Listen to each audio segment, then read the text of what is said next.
Right.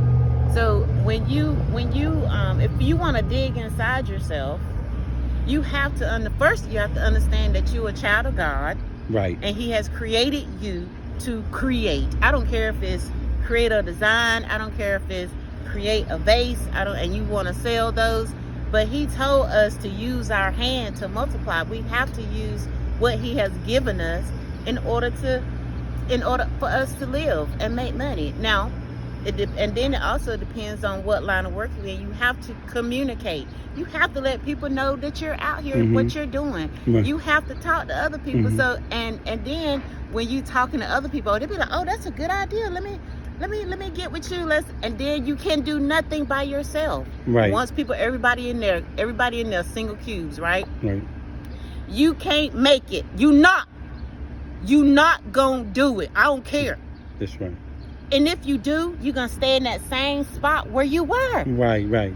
If you don't team up with people, because you can do, Peter said it best, brethren, you can do nothing alone. That's right. That's in the Word of God. That's in the Word. I mean, you know what I mean? You can't do nothing by yourself. That's big business. That's right. Big business. AT&T, Google, Yahoo, all of them connect with other companies because they figured it out that they can't do nothing by themselves. They get more money with the iPhone and Google together.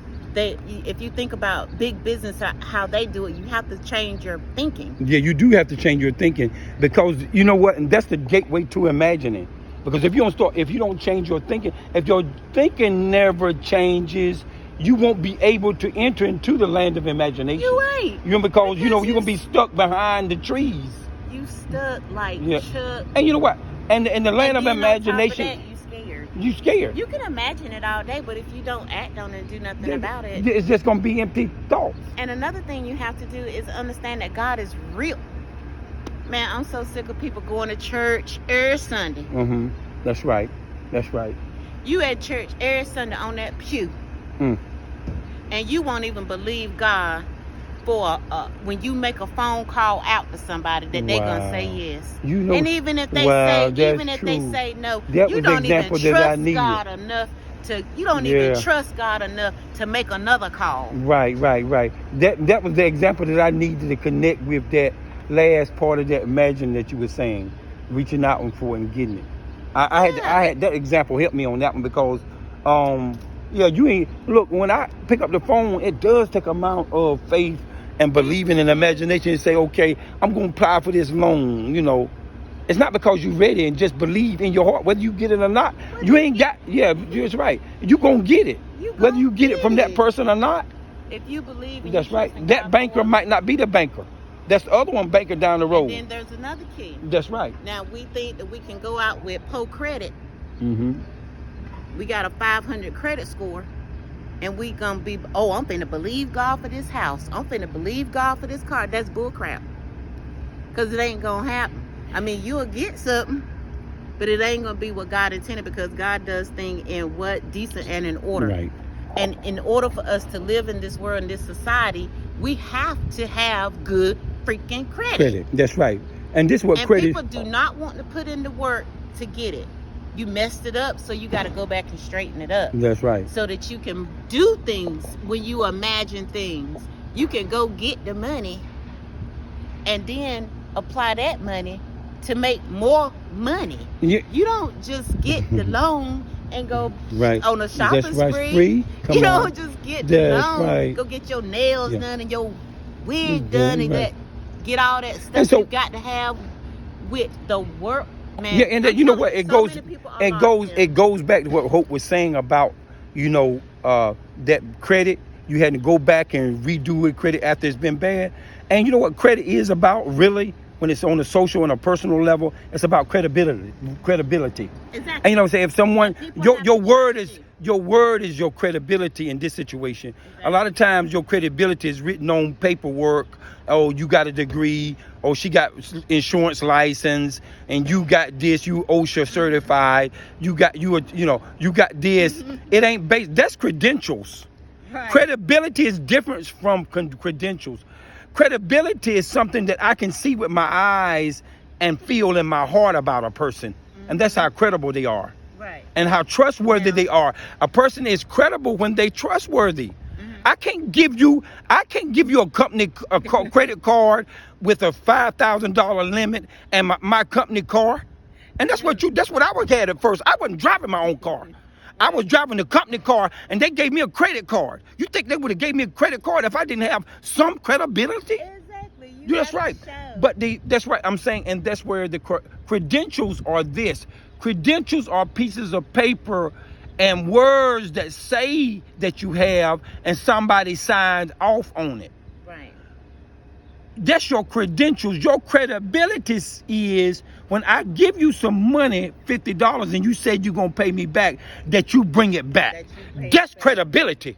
That's credibility. That's right. Now, you know what? And you mess yourself up with me and her friends. Even in insurance, people don't understand. When you cancel, say you had a policy, right? You get the policy. You leave, you had a policy for a month. You made one payment on the policy, right? You leave, it go to they found you a cheaper rate at that particular time, but guess what? It's gonna keep going up, and up, because the insurance company. You think they don't work together? You think they ain't all this stuff is intertwined with all each other? They don't care, and they gonna make you pay more. They're gonna make you pay more. Look, just like when you got bad credit, you're gonna pay more. Did you hear that lesson? This is one of the first lessons that I and Hope High-Vis and H&H Insurance is going to do together. Yeah. It's going to be about learning. When we do these podcasts, it's going to be about learning and giving something back to you that you can take home, and that you can take home to your houses. And a house is different from a home, and you can apply it to your house and your home. Mm-hmm. You apply it to your house when you come in with a good attitude. Absolutely. That's when you apply it to your home, when you come home with a good attitude. You apply it to your house when you can pay the mortgage more than one time.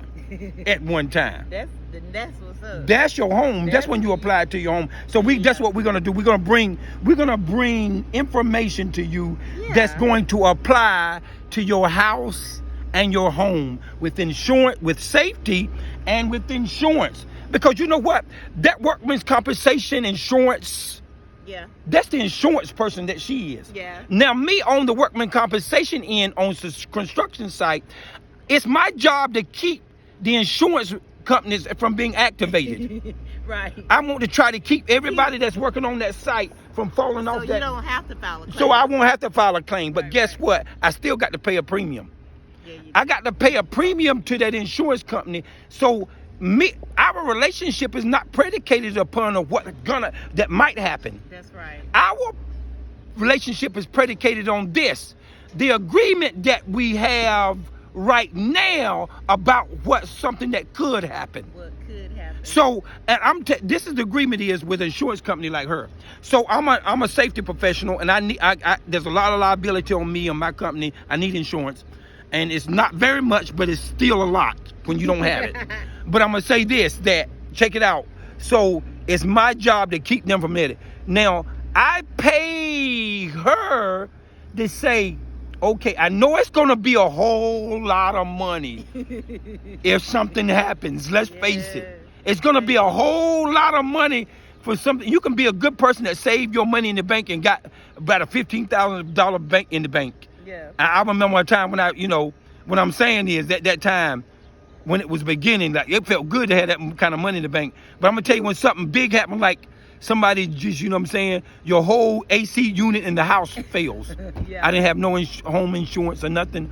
You don't have to have insurance on the AC unit. You can insure the AC unit itself. That's right. And so but look, the pay for it to get fixed was like $5,400.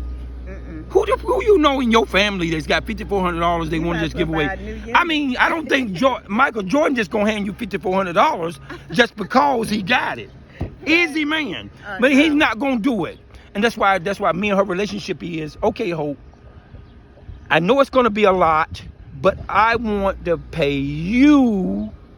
In the meantime, hope that money will grow a little bit as I pay you, because that's how usually money do. Yeah. It's gonna draw interest, or it's gonna appreciate in value, not unless the economy is bad. And that's why I stress too, like, we got to understand what life insurance is, because that's the best and fastest way to grow your money. and it's tax-free money that you can manipulate. And a lot of people don't understand that life insurance is a key that the Rockefellers, when I learned this, I was like, oh shoot, I'm in the right place. The Rockefellers, that's how they built wealth over generation after generation. In life insurances. Yes, life insurance policies, because what they do is when those life insurance policies, as they mature, it's building cash value in those policies, and you're able to. Wow! So what they did, they didn't even cash out on them, even if they died. Then they passed that money on. Yeah, and also another thing you could do with life insurance, you can turn it into an annuity. You can use that life insurance for the money market. You can do so many things with life insurance. I'm trying to tell you. I was like, wow, you just hey, look, you know what? You just gave me a sound bite for my next class. You just gave me one hell of a sound bite for my class. I ain't even got to work on it. That you just gave it to me, and that right there could be better for it. All right, that was like television stuff she just gave, because I can see, I can be that down. Was just yeah. a little, Yeah. But that was free. That was free. But you know what? I already know that the in depth. Yeah. If you want to learn more, log in, and we're going to be doing this when we can. And we're going right now. We did a lot of it, so we're going to have to take this segment and break it down into half. I already know that. Yeah. Because because I got the gift of gab. She obviously have the gift of gab. Only about my business. just found only about business, and that's because you know your business, and you got to be able to communicate what you love, and communicate to who you love, and and your business is a who. Your business is a who. It's something or person that you love. You got to start thinking of it like that. So you got to be able to communicate to yourself. You got to be able to communicate to the person who you love. And because in business is like that, if you have passion for it and you love it, you're going to talk to it. And it's just like, it's not weird at all. It's just like when you're working in the office. You ever be working in the office since I started, you're going to talk to yourself. And everybody else don't know that you're having a conversation with the office. Oh, what you tell them? I be talking to my I be talking to my computer all the time. All the time. I talk to my computer, the door, my couch that I got in there, and I might not say it verbally, but I'm thinking it. I'm still communicating with them. I'm thinking about it. So we have communication. We talk to the stuff that we love. Yeah. I seen guys with cars. They talk. Not only did they call it, they then call her Roby or Ruby. The car's name is Ruby, and they got all kind of call it baby. Look at her and start polishing, be talking to it. I done seen a guy even kiss his car that's shining. I was like, come on, dude, you're taking a little bit too far. But I'm just saying it's something that you communicate to what you love, and we communicate to our businesses. And, we communicate to our businesses, don't we? We want, for me, I want us as a community, and I'm gonna just say, everybody seems like they got a community except for us too. Right. And I really hate that for us, because I really feel like, and I know it's systematic. I know all this stuff and this and that and this, but I'm gonna do my part while I'm here. That's right. And I'm gonna help as many people as I can help. I'm gonna make as much money as I can make. And I'm hoping to die a happy old woman. Yeah, that's right. Like my parents. But I like that. I like that the Rockefellers did. I didn't know that. Yeah. You hit me off twice today. Yeah, I didn't know that. That was again free. She just gave me 2 free pieces. And look, y'all can log in for the basic. But now I got to go back and pay for them details. And because I'm interested now about that life insurance. Because you know why? You stingy with yourself. You be like, man, I don't want to pay another bill. But you can't look at it like that. You got to look at it as an investment. Something just epiphany when she was talking. Stop looking at life insurance.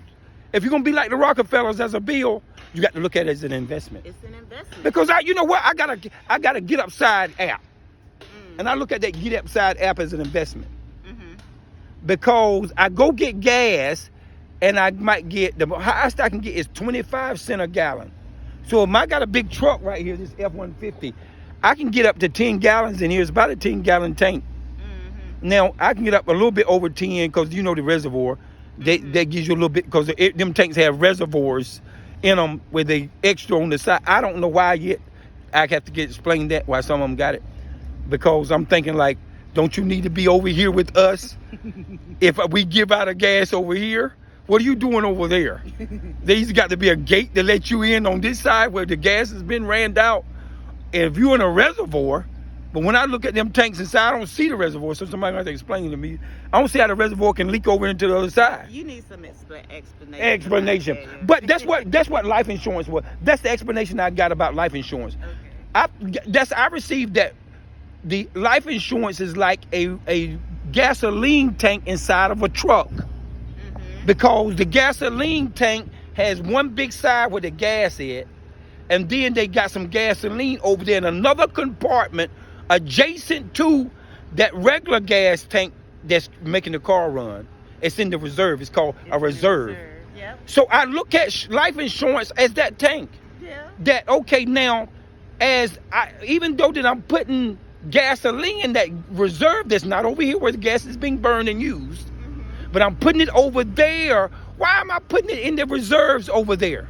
Because if I'm far away from, because they got a warning over here say, hey, look, you 5 miles out of gas. You better go stop and get some gas. And you got 5 miles. Now they ain't counting the reserve. The 5 miles ain't in the reserve. The reserve is for you still disobeying what I told you, and you still keep driving. So, because you want to find some cheaper gas. You want to find some cheaper gas. You need to stop and get some gas now. Because instead of relying on the word reserve, I'm going to tell you what people do that know they got a reserve. It's best not even they know they got a reserve. Because they're going to let it dry all the way down to the nitty gritty. And then talking about, well, if I run out, I got some reserve. I'm going to tell you what some people do. And I heard a guy say it today.